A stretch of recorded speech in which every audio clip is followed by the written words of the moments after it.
Hello friends, आज हम chapter 3 mechanics of single particle and system of particles का एक टॉपिक डिस्कस करने वाले हैं। टॉपिक है motion of a particle subjected to resistive force. तो इसमें स्टेटमेंट पहले हम समझ लेते हैं। तो स्टेटमेंट है, let us suppose that a body is projected horizontally with initial velocity v0 in a medium which offers resistance.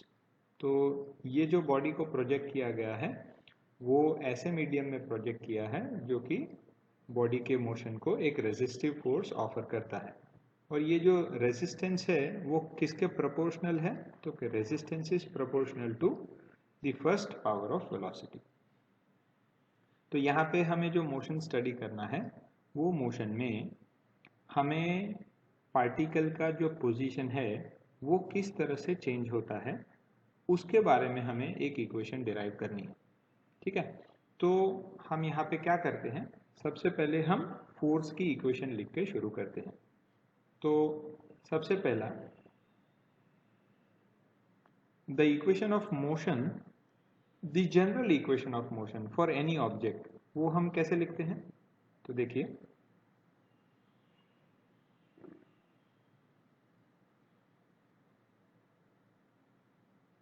the equation of motion for horizontal motion is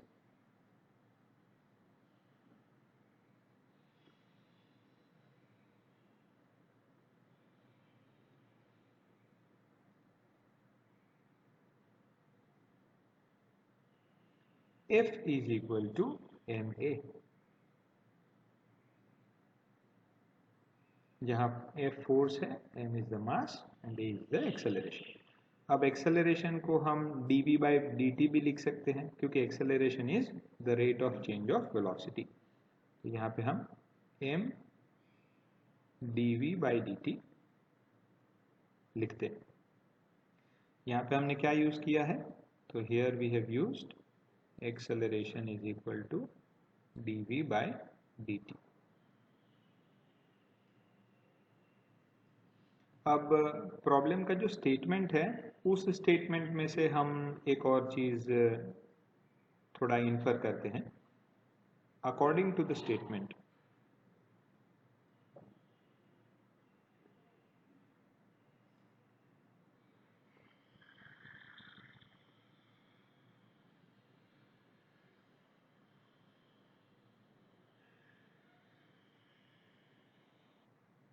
तो स्टेटमेंट में क्या दिया है कि जो फोर्स है is proportional to first power of velocity. तो हम ऐसे लिखते हैं कि force is proportional to first power of velocity. ठीक है, तो इसमें से हम अगर प्रोपोर्शनलिटी साइन रिमूव करें तो हमें क्या मिलेगा?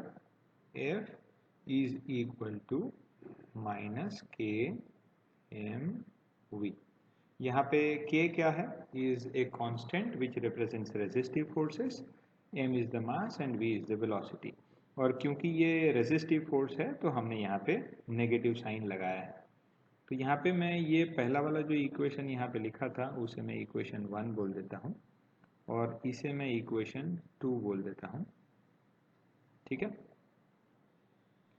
तो यहाँ नेगेटिव साइन जो है वो रेजिस्टिव फोर्सेस के लिए यूज किया है और k जो है is a constant that represents resistive forces. ठीक है, तो अब हम क्या करते हैं, इक्वेशन 1 और 2 दोनों फोर्स के इक्वेशन है तो दोनों को इक्वेट कर देते हैं। तो यहाँ पे from equation 1 and 2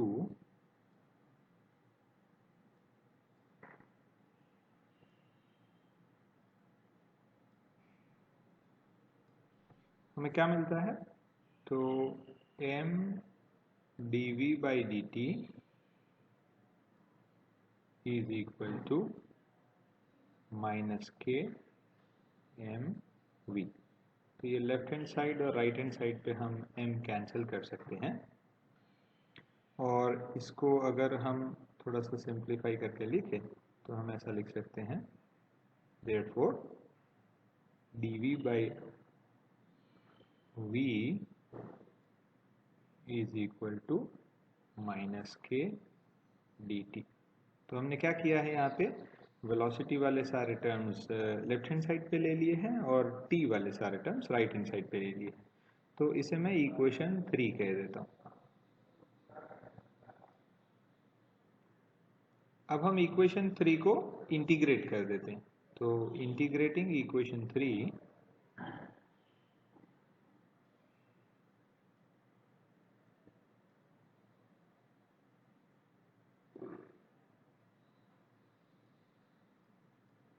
we get, तो सबसे पहले तो मैं इंटीग्रेशन लिख देता हूँ। Integration of dv upon v is equal to integration of minus k dt। तो हमें जानते हैं कि integration of dv by d क्या हो जाएगा, ये log ऑफ v हो जाएगा और यहाँ पे माइनस k तो कांस्टेंट है और इंटीग्रेशन dt जो है वो t हो जाएगा। अब क्योंकि ये इनडेफिनिट इंटीग्रल्स है तो हम यहाँ पे कांस्टेंट ऑफ इंटीग्रेशन c1 लिखते हैं और इस इक्वेशन को मैं इक्वेशन 4 कह देता हूँ। तो अब इक्वेशन 4 में ये जो कांस्टेंट ऑफ इंटीग्रेशन c1 है, इसे ढूंढने के लिए हम क्या करेंगे, तो हम इनिशियल कंडीशंस का यूज़ करेंगे। और इनिशियल कंडीशंस जो है वो अगर आप देखें तो हमने प्रॉब्लम के स्टेटमेंट में ऐसा कहा था कि इनिशियली हम पार्टिकल को वेलोसिटी v 0 से प्रोजेक्ट करते हैं और इनिशियल टाइम जनरली हम क्या लेते हैं, तो time t is equal to 0 लेते हैं। तो ये इनिशियल कंडीशंस यूज करके हम कांस्टेंट c1 फाइंड करते हैं। तो अब हम क्या करेंगे, हम इनिशियल कंडीशंस जो t इज इक्वल टू 0 पे v is equal to v naught है, इसे हम इक्वेशन 4 में रख देते हैं। तो अब ये इक्वेशन 4 कैसा हो जाता है, v की जगह पे v नॉट, तो ये हो जाता है ln of v naught is equal to minus k, time t क्या है 0 है, प्लस c1। ठीक है, तो इसमें से हम क्या कह सकते हैं कि ये जो इंटीग्रेशन कांस्टेंट c1 है इसकी वैल्यू हमें क्या मिली, ln ऑफ v नॉट, और इसे मैं इक्वेशन नंबर 5 कह देता हूँ। तो अब हम क्या करेंगे, इक्वेशन 5 में से इंटीग्रेशन कांस्टेंट c1 की वैल्यू इक्वेशन 4 में सब्स्टिट्यूट कर देंगे, तो इसके हिसाब से हमें एक इक्वेशन मिल जाएगा। तो अब हम सब्स्टिट्यूट करते हैं, तो सब्स्टिट्यूट करने पे हमें क्या मिलता है, ln of v is equal to minus kt plus ln of v नॉट।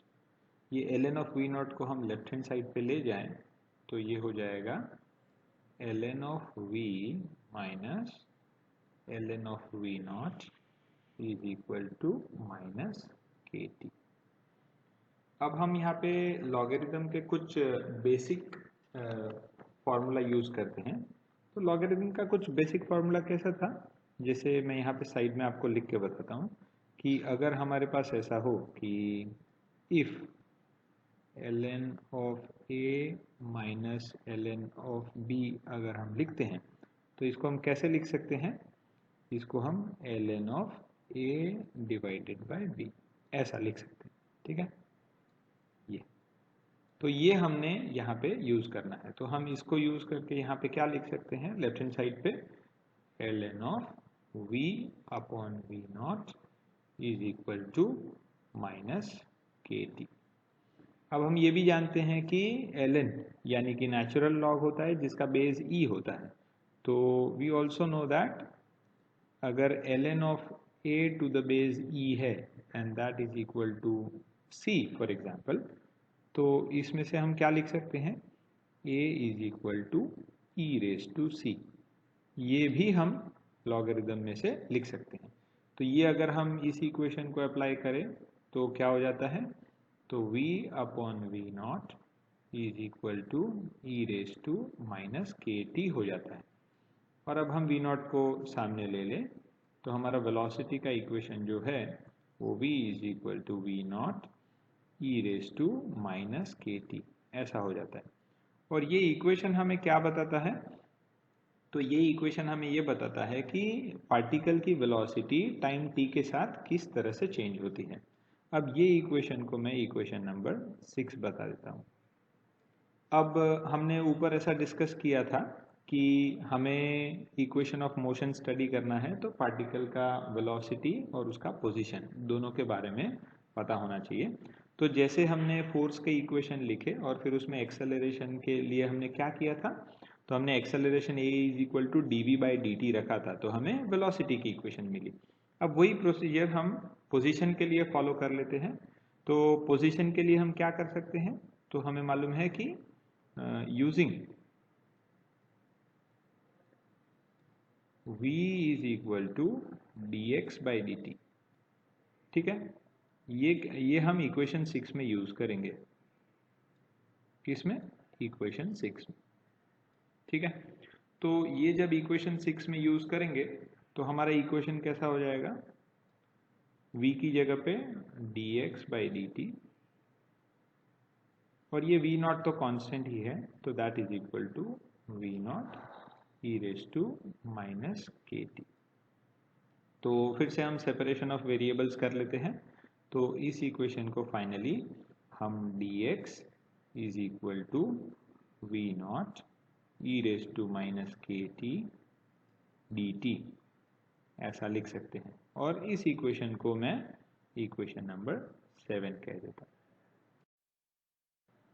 तो अब हम इक्वेशन 7 को इंटीग्रेट करेंगे।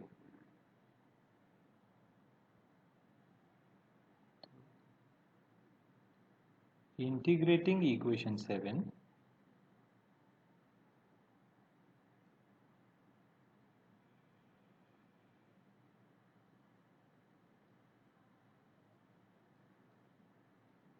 we get